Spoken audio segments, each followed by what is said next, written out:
Caríssimos, satisfação estar aqui. Estamos apresentando o nosso pequeno show, Casos e Causos do Carraro.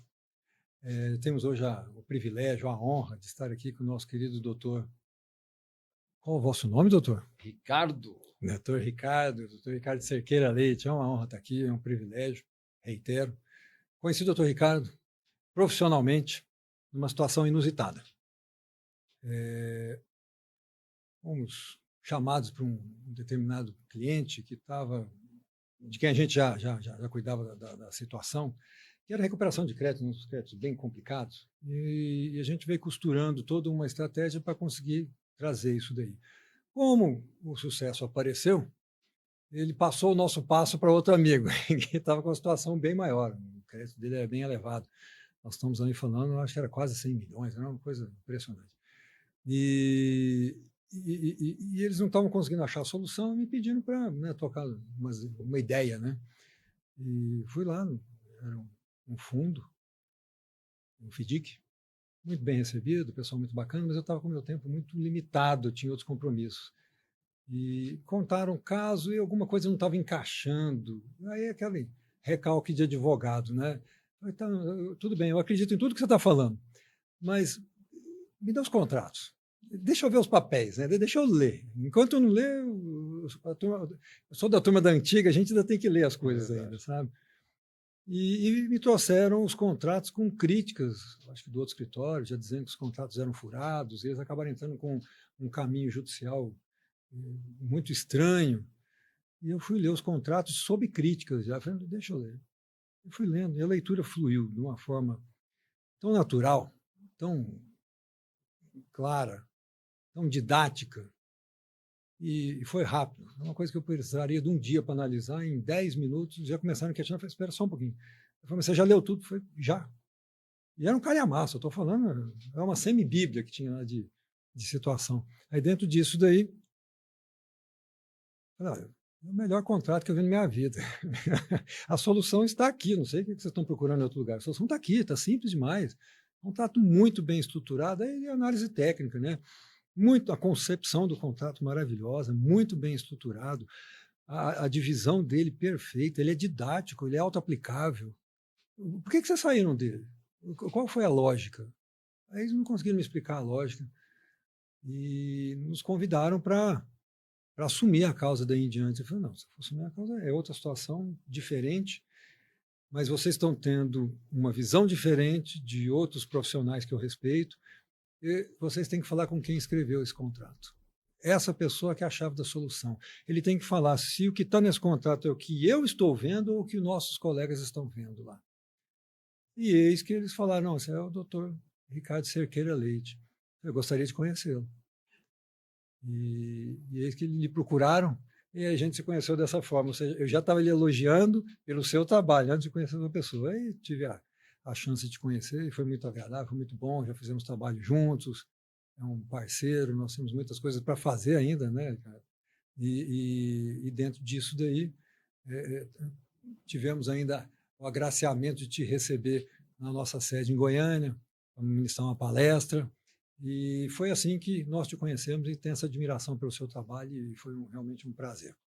E daí vem os abusos também, eu uso a sua casa como minha casa lá em São Paulo também, né? Um prazer estar lá. E aí dentro disso daí eu queria te perguntar um pouquinho, primeiro, essa formação, eu vou começar pela parte contratual, que foi o nosso chamariz, essa formação contratual, e também já vou aproveitar espetando um pouco. Eu acho que a gente que foi formada, eu não tenho muito desse etarismo, nem esse apego ao passado, sabe? Ah, porque na minha época, eu acho, não vejo muita graça nisso. Eu acho que o que vem pode ser melhor. Mas, infelizmente, em termos de técnica jurídica, eu não estou conseguindo ver muito melhor na prática, no meu dia a dia.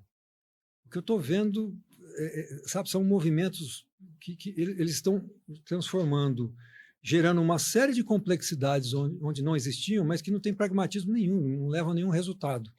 E aquilo que era prático e que funcionava, que era estruturado, tanto na parte contratual quanto na parte processual, na contenciosa e na parte de assessoria e sugestionamento, que a gente trabalha muito em cima disso daí, eu estou vendo assim, muita intensidade em complexidades avulsas, mas eu estou vendo muito pouca aplicação. No dia a dia, na hora do vamos ver, quando a coisa aperta mesmo, acaba que as soluções que a gente trabalhava há muito tempo têm sendo mais valiosas. E também estou sentindo, para dar mais assunto, eu estou sentindo até em termos de mercado também, até já estou há tanto tempo rodando, já são 33 anos batendo de porta em porta, né? Então já deixei de ser uma novidade, já virei, já estou quase um decano e ainda não atingi idade nem maturidade suficiente para isso, ou seja, estou no meio do caminho, já experimentei várias situações, mas hoje eu vejo o mercado devolvendo uma confiabilidade na nossa forma de trabalhar, aquela forma que foi esculpida nos anos 70, 80, 90, derivada do direito antigo, aquela coisa toda, que me parece que eles estão sentindo mais solidez nisso, inclusive a minha clientela mais jovem. A gente tem uma clientela muito jovem também, inclusive eles estão percebendo, não pelos cabelos brancos nem nada, mas talvez para a gente conseguir traduzir melhor e mostrar na prática isso daí. Falei muito, peço a sua impressão sobre tudo isso daí, cara. Obrigado. Fábio, primeiro eu queria agradecer o seu convite, parabenizá-lo pela sua iniciativa, criar um ambiente tão agradável para a gente conversar e compartilhar os nossos causos, né? Nossos causos. Você foi muito feliz aí na escolha para identificar esse momento, né? Os casos, os causos do Carraro. Perdão pelo trocadilho, mas não, acontece, mas eu acho né? que ele é muito oportuno e ilustra bastante, né, a nossa trajetória, Falando aí de contratos, que é a provocação que você fez, eu acredito que a academia ela está muito voltada para especialidade. E mais, sinto que o mercado pede uma visão holística, uma visão 360. Então, quando você vai escrever um contrato, você precisa ter em mente o seguinte: aquele contrato, em algum momento, vai ser testado, vai ser levado para o Poder Judiciário. Então, se você não tem uma experiência de contencioso e não sabe como aquele contrato vai se portar no contencioso, há uma deficiência. Vou te dar um exemplo muito simples. Você estabelece obrigações contratuais e você tem que fazer constar no contrato que, não satisfeita aquela obrigação, a mora se operará automaticamente, independentemente de notificação prévia. É uma coisa simples, uma cláusula contratual. Mas se você não tem o cuidado de fazer isso, você vai ter que, às vezes, notificar a parte contrária para constituí-la em mora e você vai dar uma oportunidade para que a parte contrária possa esticar uma tramitação, um processo que poderia ser mais simples. Sim. Então, eu diria que o bom contrato ele acontece quando você tem uma visão holística, uma visão de 360 graus, e, especialmente, você conhece o negócio do seu cliente. E, a partir disso, você consegue desenhar um mapa de riscos. Porque o bom contrato é aquele que você escreve, coloca na gaveta e esquece. Mas quando você precisar dele, como é o caso dessa citação que você fez, o mapa de riscos tem que ter sido considerado antes. A gente vive na época aqui da inteligência artificial, tem muita coisa boa, sim, muito apoio, mas ela nunca vai suprir a criatividade, nunca vai suprir o talento, nunca vai suprir a visão do negócio como um todo, do mapa de riscos. Então, o profissional que deseja escrever um bom contrato, ele tem que ter técnica, tem que ter visão holística, tem que conhecer o negócio e tem que saber fazer mapa de riscos. Até porque esse espaço vem sendo muito ocupado por um tal de doutor ChatGPT, e parece que o resultado não tem sido tão interessante, né? Até porque eu concordo contigo. Bem, eu sou aficionado em contrato, eu gosto de contrato. Eu acho um contrato bem feito resolve bastante situação. Um contrato não condiciona as pessoas a serem honestas ou desonestas, mas ela sabe trabalhar bem com o desonesto e com o desonesto, sabe trabalhar com as circunstâncias. E eu vejo muito essas fórmulas prontas não levando em consideração tudo o que você falou. O cidadão não entende o negócio do sujeito, o cidadão não teve criatividade e, às vezes, teve azar que do outro lado alguém teve. Né? Eu vou dar um exemplo inverso. Recentemente estava numa discussão, também valores robustos, e que já vinha há muito tempo, e acabou chegando um momento de composição. E o colega do outro lado, insistindo na retirada de determinada cláusula penal. E o meu colega do escritório já estava cansado, porque cansa, né? Você vai lutando muito, chega no final você acaba cansando isso. Eu falei, peraí, está na hora de trocar de soldado, você está cansado. Você está aceitando, porque obrigação sem penalidade é sugestão, não é obrigação. Não vai acontecer dessa forma.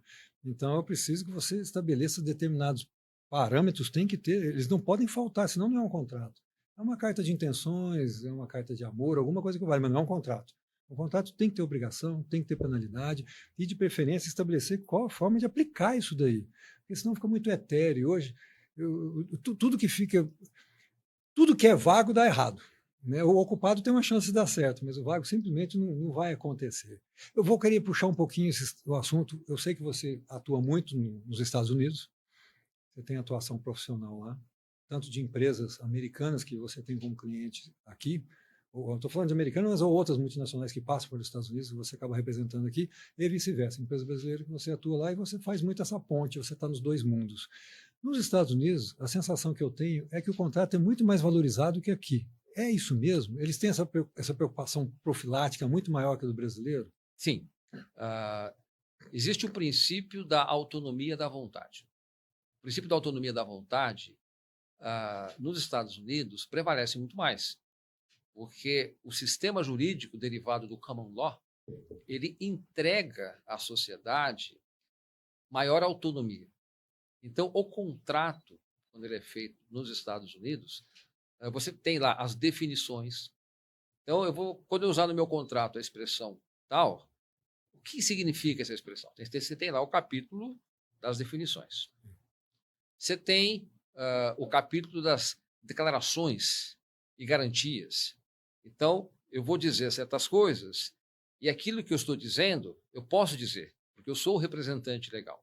Então, tem uma série de capítulos contratuais que são muito mais cabíveis, necessários, didáticos, importantes. E eu fiz mestrado lá nos Estados Unidos, acabei desenvolvendo bastante dessa técnica. No Brasil, como nós temos uma participação, uma ingerência muito maior do Estado, aqui a gente tem lei para tudo. Tem, né? bastante. Então, nós temos os contratos típicos. Então, você pode escrever qualquer tipo de contrato, desde que você não contrarie uma legislação específica. Então, a chave da questão é o princípio da autonomia da vontade. Nos Estados Unidos, esse princípio é mais pleno. No Brasil, esse princípio é mais restrito, porque a ingerência do Estado é muito grande. Por exemplo, se eu estou numa determinada relação e eu elejo a aplicação do Código de Defesa do Consumidor naquela relação, eu acabei trazendo todo um ordenamento jurídico para aquela relação. Vamos imaginar que poderia ter algum questionamento acerca da natureza consumerista da relação. Mas se eu elejo como fonte do direito a aplicação do Código de Defesa do Consumidor naquela relação, eu trouxe inversão do ônus da prova. Eu trouxe uma série de itens que, quando o contrato for discutido, eu vou ter que me valer daquela legislação. Então, essa é a grande diferença da técnica contratual. Autonomia da vontade e maior ingerência do Estado. Mas olha, essa definição do escopo funciona. Ou seja, o pacta sunt servanda é um negócio que é uma realidade lá para eles. Sim. Aqui no Brasil, estou colocando aqui em debate, uma determinada situação dessa, onde você estabelece no contrato que vai ser regido pelo princípio ou pelos parâmetros da lei do consumo. E se porventura o juiz achar que não é, que houve abuso de alguma coisa, isso tudo cai no chão. Lá nos Estados Unidos, para você demover isso é bem mais complicado, né? É mais complicado, porque a vontade das partes, ela é soberana. A gente assiste, em alguns momentos no ordenamento brasileiro, a prevalência da vontade das partes, normalmente nas assembleias, Sim. tanto de credores, de sócios, de condomínios, ok? Mas nos Estados Unidos, essa vontade ela é muito mais soberana, de maneira que, quando você vai escrever um contrato, o advogado precisa muito ter essa técnica, essa visão holística, o conhecimento do negócio, fazer o mapa de riscos, porque se tiver dificuldades, mal entendimento naquele contrato, ele está prejudicando a lei entre as partes. E se você me permite, Fábio, uma coisa muito importante na técnica contratual é saber com quem você está contratando. Uhum. Você pode escrever um contrato excelente. Você pode fazer um contrato que observa todas as técnicas, os mapas de riscos, mas com quem você está contratando? Então, recomendo fortemente, antes de você iniciar a redação de um contrato, faz uma busca. Vai saber com quem você está contratando. Vai saber se a pessoa com quem você, a pessoa jurídica ou mesmo pessoa física que você está contratando, ele é um cumpridor dos contratos. Porque se você se deparar com uma situação e você precisa ir ao Poder Judiciário para discutir o descumprimento contratual, isso é um item muito importante. Você vai ficar ali anos e anos discutindo alguma coisa e você não vai ter o resultado que você imaginava, não é por uma questão de deficiência contratual. É por uma questão de deficiência da parte com quem você contratou. Então, todo advogado, entendo que ele deve ter o zelo de informar ao seu cliente, olha, fiz uma busca, identifiquei isso, você tem consciência disso? Não quero me interferir no seu negócio, mas você tem consciência disso? Ah, já estou sabendo do risco. Então, tá bom. Então, esse risco você já é consciente. Então assume o risco, né? É, No Brasil, o que não faltam são riscos. sim. O problema é a forma com que isso é tratado. Infelizmente, os meios de solução aqui têm sido muito ineficazes. E aí eu venho com duas provocações. A primeira, eu acho que o contrato ele redunda, é uma forma de instrumentalizar alguma coisa que a sociedade já vem trabalhando, seja na economia, seja na forma de condução das relações sociais. Ele, na verdade, ele formaliza isso daí, ele é um instrumento. Não é o contrato que vai transformar a sociedade, mas a sociedade vai moldando o contrato que ele aceita. Então, a primeira provocação, essa forma dos contratos que atribuem toda essa autonomia de vontade às partes, que acaba sendo a base negocial nos Estados Unidos, que a gente está falando especificamente, ele dinamiza a economia, ele faz isso rodar melhor, ou seja, ou isso reflete uma economia que entende que é o ponto de vista que eu defendo, que é o princípio da responsabilidade. O cidadão nos Estados Unidos ele não espera nada do Estado, ele não foi criado esperando que o Estado vai resolver o problema dele, ou vai criar o problema dele, ou que ele tenha que pedir bênção para o Estado. Na verdade, o Estado serve o cidadão, pelo menos esse é o conceito que eles amarram nisso daí, que a gente vê na prática também. Então, como a sua vivência é absurdamente maior do que a minha lá, eu queria que você pudesse trazer para a gente se é isso mesmo, se isso que a gente tem como uma impressão é a realidade no dia a dia, se há esse dinamismo. Esse é o primeiro ponto. E o outro ponto, trazendo para o nosso quintal, as soluções, não só entre empresas estrangeiras e nacionais, mas entre empresas nacionais também, que o vosso escritório, por exemplo, vem procurando, elas estão se deitando muito mais em cima da arbitragem, isso está sendo um veio que está trazendo resultados já. Você está em São Paulo, a arbitragem é uma coisa que é mais natural, ela está mais enraizada, especialmente no nível de clientela que você atende.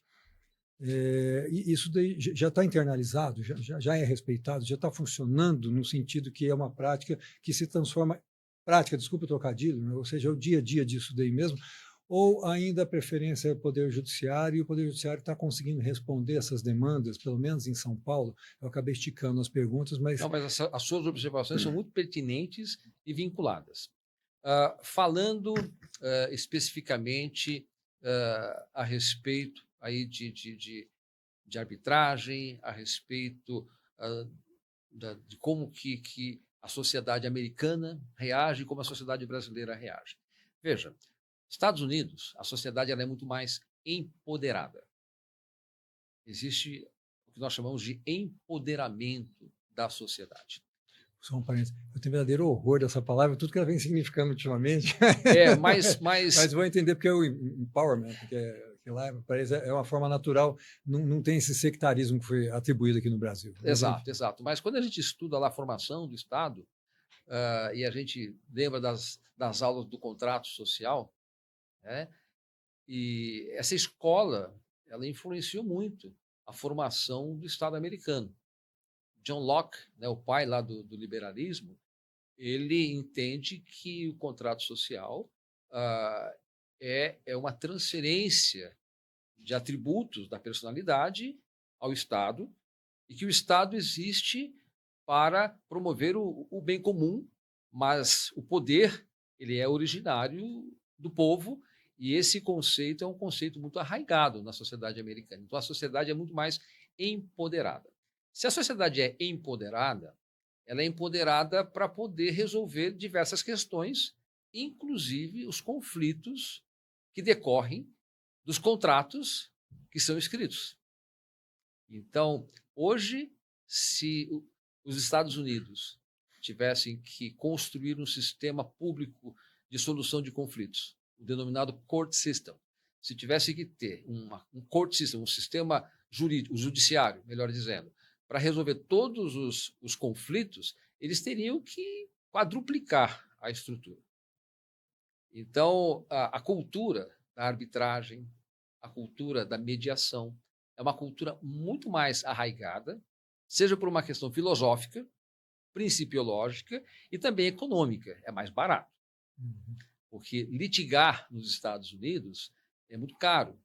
O processo judicial, o processo civil, ele é mais complexo. Você tem lá a fase do discovery, que é a produção de provas, e aí você vai fazer as depositions, que são a produção das provas, e tudo isso é caro, tudo isso é advogado que você está pagando por hora, até levar o caso no trial.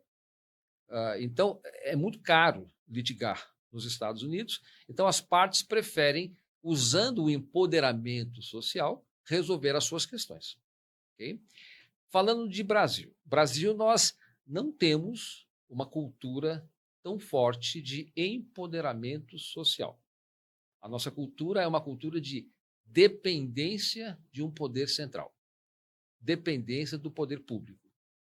E, na verdade, essa é a minha visão, com a Constituição Cidadã de 1988, nós criamos vários direitos fundamentais, essenciais, necessários para a sociedade. Foi uma resposta a um período de ditadura que nós vivemos. E como nós não temos uma cultura de resolver conflitos fora do sistema judiciário, o número de litígios aumentou sobremaneira. Hoje nós temos mais de 200 milhões de processos no Brasil. E aí nós criamos um poder judiciário extremamente forte, extremamente protagonista, para ficar por aqui. Não quero aqui criar polêmicas, mas o poder judiciário é extremamente protagonista porque o particular foi lá, qualquer conflito bate na porta do judiciário.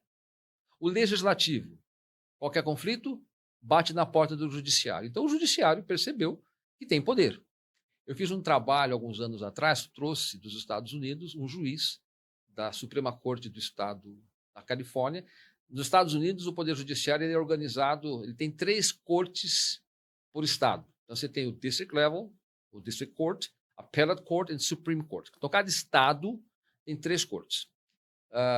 E esse juiz foi o juiz da Suprema Corte da Califórnia, e nós visitamos várias instâncias, fomos ao STF, fomos ao STJ, fomos ao Congresso, fizemos diversas palestras falando de mediação e falando de arbitragem, que foi justamente em 2015, quando entrou em vigor a lei de mediação no Brasil, e nesse mesmo ano tivemos aí a mudança do Código de Processo Civil, que trouxe consigo a obrigatoriedade de levar os feitos à arbitragem. Mas não pegou. Eu diria que não pegou. Quem é que se beneficia da arbitragem e da mediação? As grandes empresas. Porque elas sabem que, ainda que os custos iniciais da arbitragem sejam custos mais elevados, para ela, o tempo do litígio é um problema. Então, eu prefiro gastar, talvez mais na arbitragem, na mediação, mas resolver aquele conflito mais rapidamente, do que gastar menos no poder público e demorar anos para resolver. Em síntese, empoderamento social da cultura americana, maior uso da arbitragem, maior uso da mediação, centralização do poder público, especialmente do poder judiciário, menor uso da arbitragem, menor uso da mediação. Essa é a minha percepção, salvo as grandes organizações que usam mais arbitragem e mediação. Voltando ao assunto de diferença cultural, em termos de poder judiciário de lá para cá, eu vejo também, não sei se eu estou complementando, estou sendo antagonista. Vou contar um caso. Determinada situação, um cliente na Califórnia, eu fui atendê-lo, e era uma recuperação de crédito. Havia feito uma exportação ao Brasil, uma empresa X aqui, e eu fui atendê-lo como que poderia fazer para recuperar o crédito. Eu simplesmente não recebia. Certo? Foi uma venda feita para pagamento posterior, o que geralmente é raro, mas foi feito.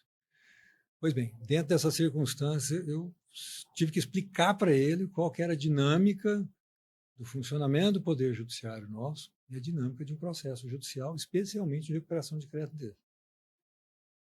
Eu gastei tanto tempo para explicar para ele que o sujeito que não paga não vai preso. Eu gastei tanto tempo para explicar para ele que o sujeito tivesse colocado, desviado bens para nome de terceiros, ou simulado, ou de alguma forma escondido isso daí. O trabalho que ia ser... Como é que você explica um IDPJ para o sujeito? Eu falei, mas espera, está ali, isso é o óbvio. É o que eu expliquei toda a persecução nossa processual para ele, esse empresário. Ele olhou para mim e falou, se você fosse eu, o que você faria? E com muita dor no coração, eu fui obrigado a falar para ele, olha, eu não posso lhe garantir nada. Não posso lhe garantir nada. Eu falei, mas aqui nos Estados Unidos, com um processo, quando a gente começa, a gente sabe quando vai terminar, como vai terminar. Né? A gente sabe qual que é a linha de decisões. No Brasil é uma incógnita, ninguém sabe qual é a linha de decisões, e infelizmente é verdade. Cada vez que, imagino que você deve receber, eu ontem recebi uma determinada, um acórdão, e anulou um processo, uma decisão muito bem feita, muito bem constituída, por causa de uma série de fatores de relacionamento, e atribuiu isso à falta de fundamentação. A sentença tem 14 laudas. O processo é uma simplicidade franciscana. Que outra fundamentação ele queria? Por causa da fundamentação, mas não explica o que faltou. Ou seja, como que eu explico isso para um cliente? Como que eu explico para alguém que no Brasil toda sentença é uma surpresa, toda sentença carrega nela em si só uma surpresa. E apesar de todos esses mecanismos que nós estamos tendo hoje de amarração, né, vamos usar um termo grosseiro, dentro de vincular decisões de cortes superiores, de forma a transformar isso numa semi-lei, eu, sinceramente, eu tenho muita dificuldade de explicar isso para os clientes que já são daqui, quanto mais para os de fora. Você enfrenta mais ou menos essa mesma situação? Porque nos Estados Unidos eu acho que a maior parte da evasão das proposituras é que o cidadão já sabe o que vai acontecer. Eu não vou entrar na justiça que eu já sei a resposta, porque você quer uma resposta para alguém. Quando você recorre à justiça, você não quer saber se está certo ou está errado, você quer que se imponha o certo ou se corrija o errado. Basicamente é isso. E lá eles têm isso muito tranquilo. Já tem essa previsibilidade. Agora aqui eu não consigo encontrar isso, daí não consigo nem explicar. Se você me permite, lá no nosso curso de Direito, nós estudamos sobre a diferença entre moral e direito. Muitas vezes você pode ter uma situação jurídica com alguma inconsistência, seja na sua formalidade, seja na sua constituição, mas moralmente ela é consistente. A moral, a ética, elas te ajudam a construir reputação. Então, uma sociedade empoderada, elas valorizam muito mais a moral e a ética, porque isso é que dá poder ao indivíduo. Então, quando a gente eventualmente pode estar numa situação em que eu apenas confio ou só temo qualquer imposição, qualquer penalidade que venha do poder judiciário, eu relaxo, na moral, relaxo na ética. Vou te contar um caso. Trabalhava numa grande empresa, a empresa então fez um financiamento para um de seus parceiros. Era uma empresa que concedeu um fundo perdido para que ele pudesse expandir o negócio.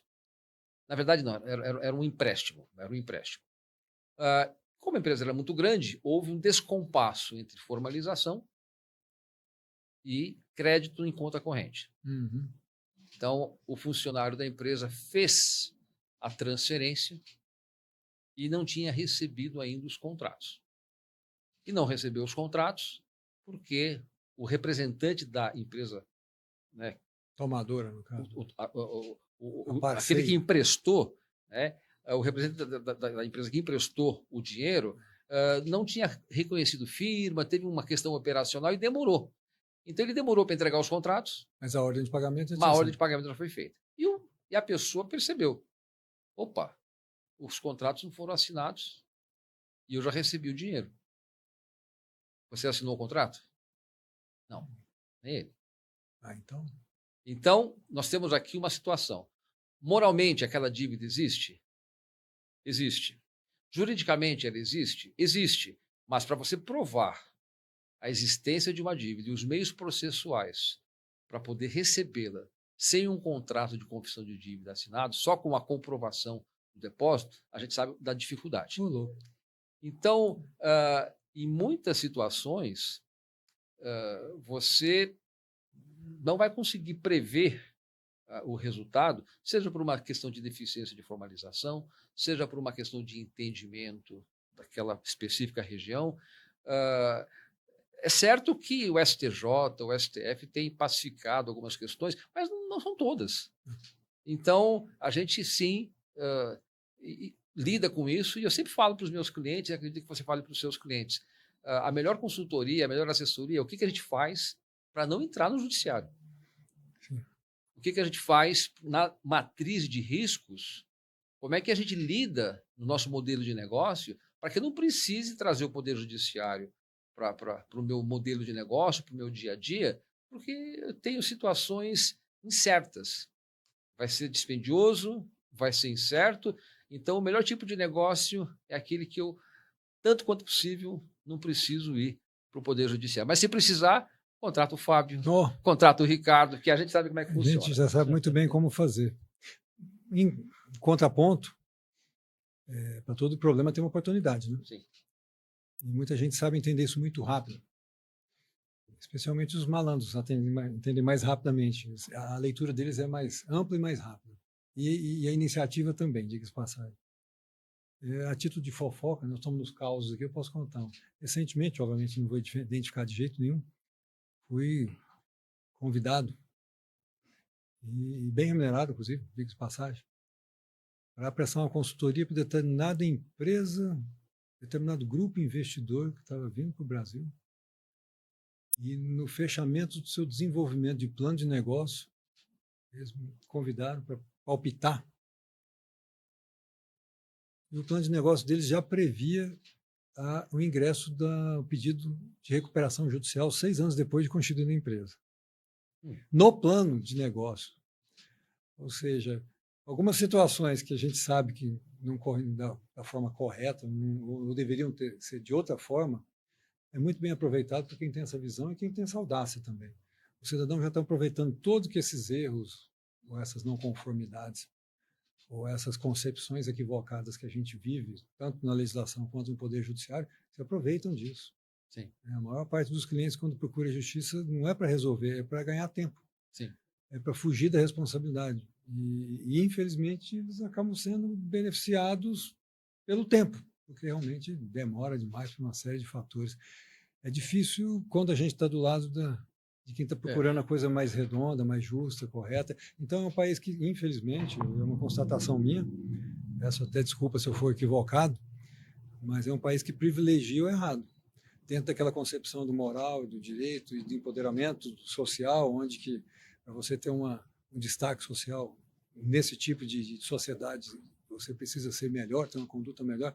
Aqui no país, é antigo isso que eu estou falando, mas é a história do malandro, né? O malandro é valorizado, ele é o esperto, né? Malandro é malandro, mané é mané, perdeu o mané. É assim que funciona. Infelizmente, a gente está vivendo isso daí e a gente tem que traduzir soluções para os nossos clientes, tanto preventivas e tendo que analisar todo esse tipo de panorama, que é desagradável, mas é uma realidade, quanto às contenciosas, as soluções que tem que vir depois disso daí. E aí, então, é muito sofrimento, mas é a realidade. Tudo isso encarece demais o país.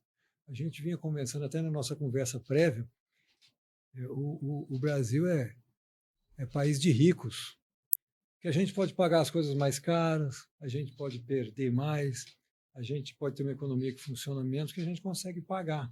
Agora, a Suécia, Estados Unidos, né, Dinamarca, são países de pobres, eles não jogam dinheiro fora, eles não desperdiçam. Eu acho que eles que são pobres e nós é que somos ricos, deve ser essa a situação. E, cara, tem só um comentário rápido. Quando a gente olha a formação histórica do Brasil, a gente percebe que o Brasil ele começou de cima para baixo. Sim. Ou seja, a corte chegou, o poder se formou, e aí a proposta do poder público é promover o bem comum, mas, na verdade, até toda essa bondade se capilarizar,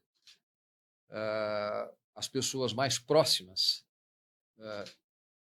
institucionalmente ou por qualquer tipo de proximidade, acabam sendo mais beneficiadas. Há países, como os Estados Unidos, que começaram de baixo para cima. As pessoas chegaram, começaram a colonizar, começaram a formar a sociedade e se deram conta que precisavam de um poder central. E aí, então, formaram o poder central, inicialmente com as 13 colônias, e você conhece a história dos Estados Unidos. Então, isso é uma diferença histórica importante. E a gente precisa vencer isso. Eu acredito muito no empoderamento da sociedade. Eu vou te dar alguns exemplos. Nós somos contemporâneos. A gente estava falando aqui de assistir desenho, assistir programas de televisão. Nós somos de uma época em que nós, antes de assistirmos um programa de televisão, nós íamos lá, este programa foi aprovado pelo Departamento de Censura Federal. Então, o Estado controlava toda a comunicação que entrava nos nossos lares. Estão querendo voltar a esse ponto. Pois é, hoje nós conseguimos democratizar a comunicação por meio das mídias sociais, o que nós estamos fazendo aqui hoje, né? Então, isso está democratizado. As mídias sociais democratizaram a comunicação. Temos o incômodo do Estado que quer regular, porque perdeu esse monopólio, né? E a Constituição é muito clara. Quais são as regras que você tem para se manifestar em público? Você não pode, é vedado o anonimato, e você tem que indenizar pelos prejuízos que causar. Então, essa regra é perfeita. Agora, não cabe ao Estado dizer se eu disse a verdade ou se eu não disse a verdade. Eu que sou responsável por aquilo que eu estou falando. Então, democratização da comunicação. Estávamos falando aqui da democratização da solução de conflitos, empoderamento social. Assistimos na sexta-feira passada o aumento do IOF, 3,95 ao ano, mas com uma taxa de saída de 0,95. Selic a 14,75. Então, o custo capital está... E mais um spread bancário de 9%, 10%. Então, qualquer operação de crédito, nós estamos falando aí de 25%, 26% ao ano, dependendo da linha que você contrata. Há outros mecanismos, como, por exemplo, o mecanismo do crowdfunding, em que as pessoas aportam para projetos. Isso é também uma democratização de acesso a capital.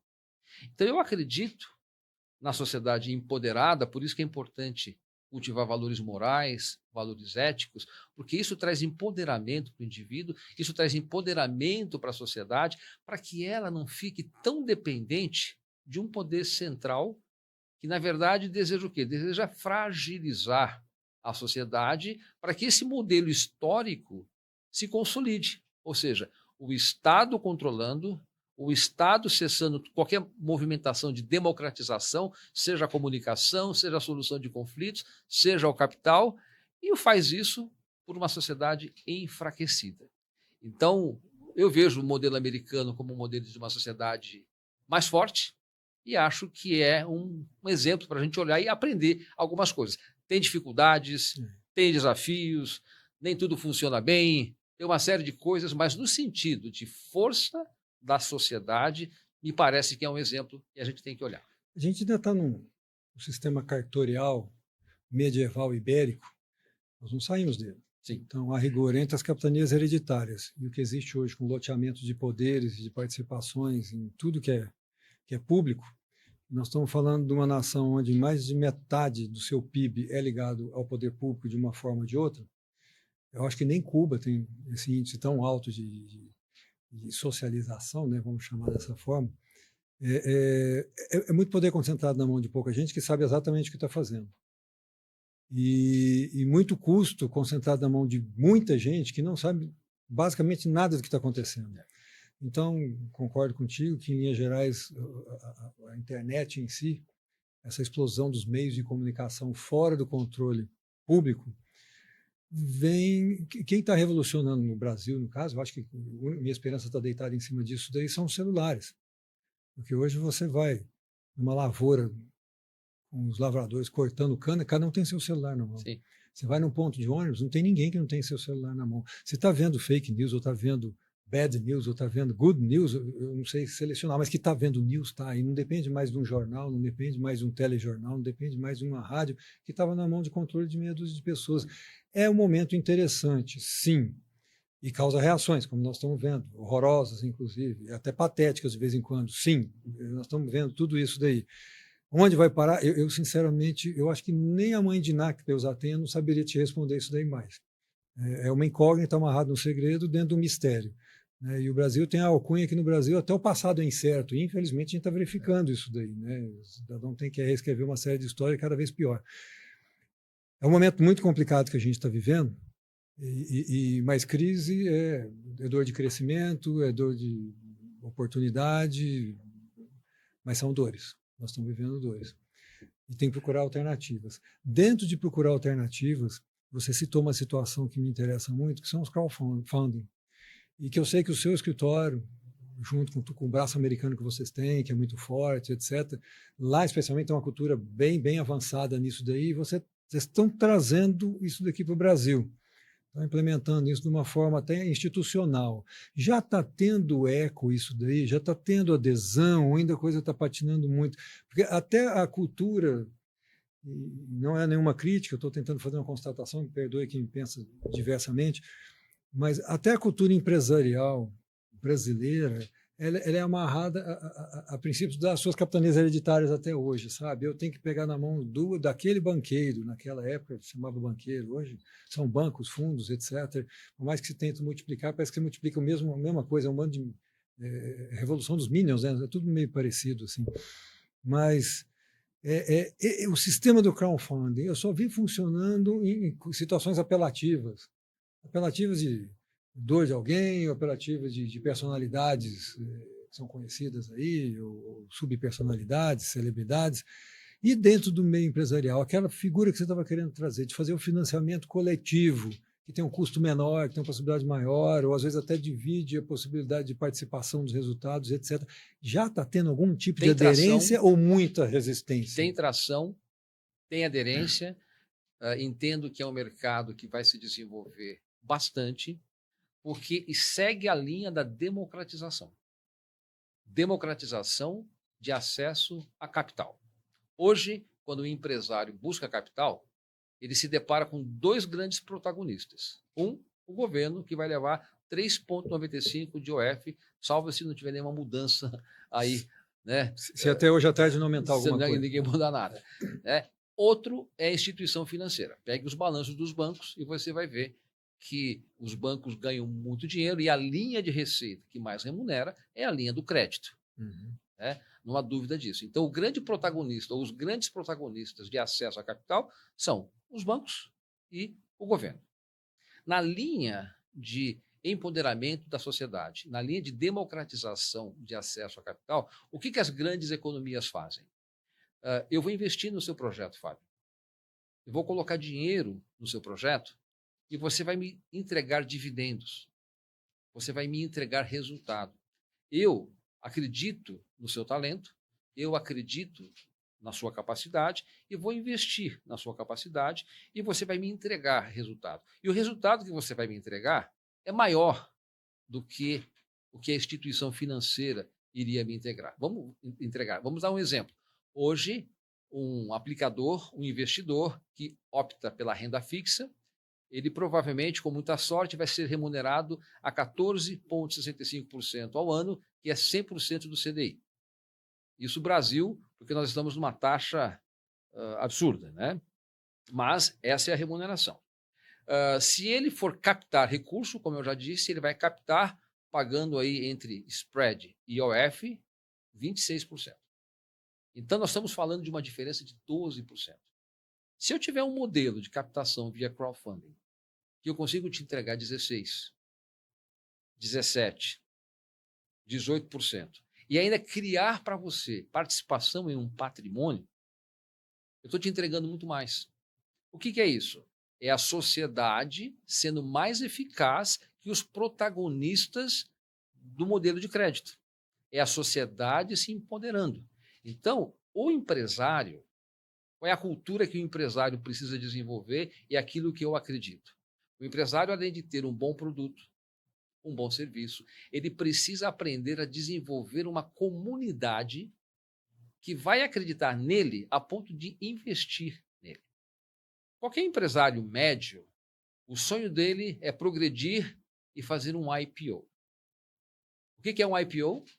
É a abertura do capital para captar recursos junto às e usar as instituições financeiras para distribuir os seus papéis, sejam eles debentures, sejam eles ações, quaisquer papéis. Por que eu vou esperar tanto para fazer um IPO? Até porque faz 3 anos que o Brasil não faz nenhum IPO. Nenhum na esteira.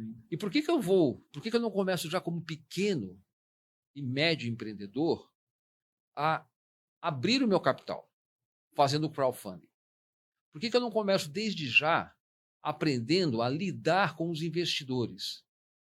Por que eu não aprendo a lidar com a poupança pública desde já? Por que eu não desenvolvo um mecanismo de captação para que eu não dependa só do banco, para que eu não dependa só de qualquer outro mecanismo, mas sim da minha própria base, do meu próprio ecossistema? Então, o empresário precisa ser criativo, precisa ter essa visão, porque isso acontece no mundo. Isso acontece no mundo. Vamos lá, deixa eu tentar traduzir aqui. Isso daí seria mais ou menos uma remontagem do que acontecia nos Países Baixos, na época das capitanias, das companhias das Índias ocidentais, orientais. Eu faço meu investimento direto na sua empresa, que depois foi remontando e chegou também, era a base da economia da poupança americana há 100 anos atrás, quando teve o crash da Bolsa. Funcionou muito bem. Gera cultura de investir, do empreendedorismo, de participar, do pequeno investidor, do investimento direto, mas também tem os seus percalços. O crash é um evento, a crise de 2008, uma série de situações dessa daí que faltou um pouco de regulação, poderia ter tido um pouco a mais, ou um pouco de atenção a mais, a coisa acabou passando debaixo da ponte. O crowdfunding tem algum tipo de regulação nisso ou é linha direta mesmo? Excelente. Eu coloco lá dentro, deu certo, é meu, não deu, não tem para quem reclamar. Excelente pergunta. A resolução 88 da CVM dispõe sobre todo o regulamento, todas as obrigações que as empresas de crowdfunding precisam observar para justamente evitar esse tipo de situação e criar aí um problema eventualmente maior. Então, algumas dessas regras. Investidor não qualificado. Esse investidor ele só pode investir no máximo R$20 mil ao ano numa operação de crowdfunding. A empresa que vai atrás de captação para o crowdfunding, ela não pode ter um faturamento maior do que R$40 milhões ano. E se for um grupo empresarial, no máximo R$80 milhões. Período de captação, máximo 6 meses. E se não for captado pelo menos 2/3, a oferta ela não está concluída e, portanto, os valores investidos precisam ser devolvidos aos seus investidores. Quem é que fiscaliza tudo isso? A CVM. Então, nós temos uma estrutura institucional, há uma estrutura legal, há uma estrutura regulatória para proteger os investidores.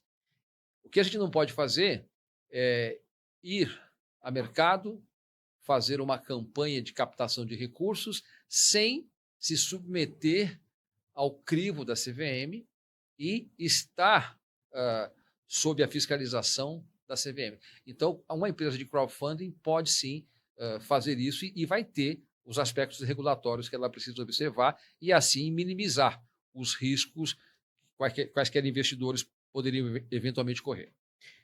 Desculpa o comentário picante, mas para o crowdfunding tem todas essas amarras, essa regulamentação, até o limite de investimento. Agora, para o cidadão gastar em bet qualquer coisa, ele pode queimar o dinheiro dele todinho, pode, não tem limitação nenhuma. Né? É um bom ponto. É um bom ponto. E não deixa de ser um investimento, o cidadão está apostando para ganhar alguma coisa. O que ele vai ganhar? Bem, isso é para outra conversa. É outro caos. Vamos deixar outro caos esse daí. Mas fica o comentário quase que a crítica e a revolta com essa situação, que é dificílima. Ricardo, agro. Nós estamos... Bem, nosso escritório tem a sede em Goiás, em que pese que a gente atua mais fortemente em São Paulo, em Brasília. E nós vivemos o dia a dia com a prática do agro, que eu acho que, em termos de segmento econômico no Brasil, é o que se destaca, é o que salva, num país que perdeu o time da industrialização, perdeu o time da digitalização, mas por algum motivo, ou por vários motivos, não perdeu o ponto com relação aos agronegócios. Desenvolveram, passaram-se diversas crises, muito se aprendeu, especialmente com a crise do agronegócio americano dos anos 70, quase quebrou todos os produtores e que mudou o sistema de belts que havia lá já há muito tempo e que mudou a matriz de financiamento do agronegócio. E muito disso se aprendeu, se aproveitou, se aprimorou. E hoje a gente pode falar que o agro ele vive praticamente sozinho. Se tem um segmento que é o mais desconectado do poder público, mas ainda assim com muita interferência, óbvio, positiva e negativa, mas é o agronegócio. Então, a primeira pergunta de ordem econômica e também já enviesando para a ordem política e depois a gente derramando na ordem jurídica. Ordem econômica, liberdade de investimento, mas também a responsabilidade pelos seus próprios riscos. É o caminho do sucesso, igual foi no agronegócio, ou igual parece ser que está sendo nos Estados Unidos, ou parece ser que o atual poder federal americano está querendo trazer de volta. Você tem liberdade para investir, mas se deu problema, você também segura a bronca. Seria mais ou menos isso, essa leitura que está acontecendo. Essa daí é a visão econômica. A visão política é inafastável, ainda mais no momento que a gente vive. Esse viés que o Brasil insiste em tentar, seja por vários motivos, por simpatia por A ou B, ou por empatia, ou por antipatia, a qualquer situação que se criou, o estigma que se criou, talvez por causa da época dos governos militares, etc. E também por uma série de benesses que o brasileiro acaba desfrutando em todas as escalas, seja do Bolsa, aos subsídios aos bancos, né? Vamos atravessar em todas as esferas aqui, vamos ser diagonais aqui, para não dizer que nós estamos limitando A ou B. Essa inclinação política, ela vai perseverar, você vê reação nisso, tanto no Brasil, ou com a visão de quem está lá fora, porque você tem um pé em cada canoa, lá o estrangeiro, o americano, ele está vendo que a gente tem salvação, a gente vai conseguir sair disso, ou nós vamos assumir de vez esse modelo sócio alguma coisa aí, vamos acabar virando uma grande autarquia nacional. O que você está vendo nisso e o que quem está lá de fora está vendo nisso? Não vou te deixar, não sou covarde, não vou te deixar sozinho nessa resposta, te antecipo. Nós estamos gravando isso daqui em 2025. Há 11 anos atrás, eu estava morando nos Estados Unidos com minha família e conduzindo alguns projetos de investimento, tanto daqui lá, quanto de lá para cá. A política, quando se mudou, né, o vento virou para o lado que está hoje, simplesmente tudo estancou, não aconteceu nada. O dinheiro de lá não veio, daqui não foi, e o que foi daqui para lá foi como reserva, não foi como investimento. Ponto. É o que no meu horizonte que aconteceu foi isso. Eu representava 119 fundos de investimentos americanos, pequenos fundos, mas eram 119. E nós estávamos com projetos, quase R$ 1 bilhão em projetos já avançados, com seus MOUs, com tudo que tinha direito avançado. Com a posse do último governo federal, aí simplesmente estancou. E o que é pior, não se suspendeu, estancou, não vai voltar. Esses aí não vão. Tem alguma coisa para acontecer. Isso é no meu micro-universo. O seu universo, que é bem maior, bem mais amplo e bem mais consistente que o meu. O que está acontecendo dentro dessa visão econômica e política, de lá para cá, e o que a gente pode tirar de proveito para quem está aqui, para quem está lá, ou como migrar daqui para lá e vice-versa? Qual a visão que você está tendo nesse momento de tudo isso daí? E fazendo um destaque. Nós estamos em um corte. Reitero, nós estamos no ano de 2025. Como tudo aqui é de uma estabilidade, quase igual a um exame cardíaco, amanhã às vezes mudou tudo, né? Mas dentro desse momento, a fotografia do que você está vendo, com a experiência toda que você tem, e com toda a atividade financeira e profissional que você tem, tanto aqui quanto lá, dada a relevância dela, qual a visão? Se você puder falar para a gente, eu ficaria muito grato, no limite do que você puder, porque eu sei que tem muito sigilo envolvido nisso daí. O que é a visão sua e o que é a visão de quem trabalha contigo de lá para cá e daqui para lá? Não, fantástico. O tema é amplo, ele é sensível, ele é complexo, mas qualquer investidor ele busca um nível razoável de estabilidade. Então, você vai fazer um determinado negócio, você vai fazer um plano de negócios, um business plan, você vai investir um determinado valor, você vai criar as variáveis esperando um certo retorno. Então, o que nós assistimos na sexta-feira passada, na elevação repentina do IOF. Me permite só um intervalo. Todo mundo está trazendo como elevação do IOF. Eu já vou dar minha leitura aqui. Não foi elevação do IOF.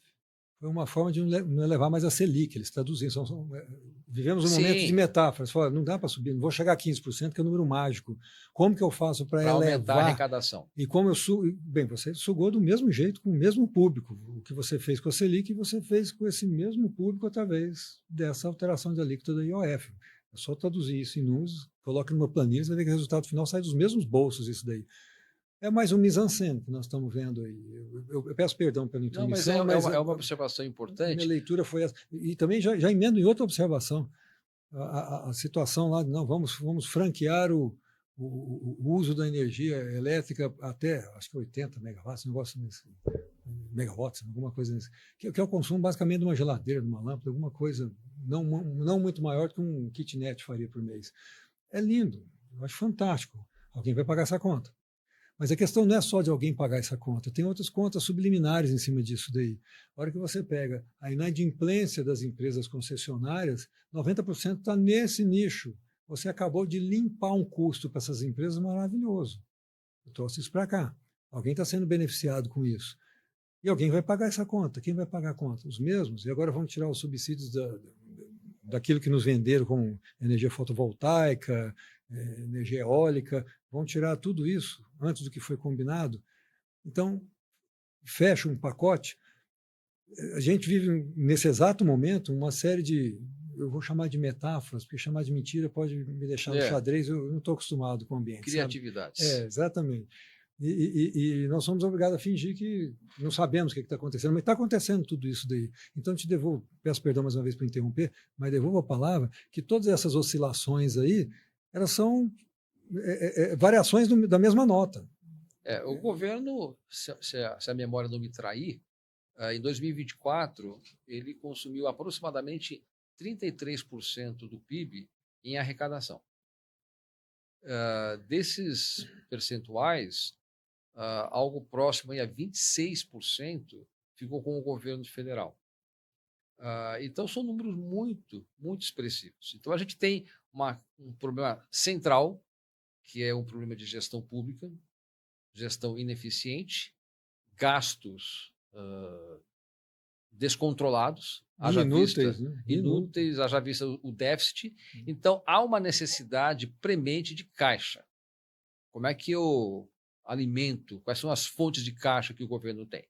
O governo tem as suas empresas, o governo tem a arrecadação tributária e o governo tem aí a possibilidade de se financiar vendendo títulos.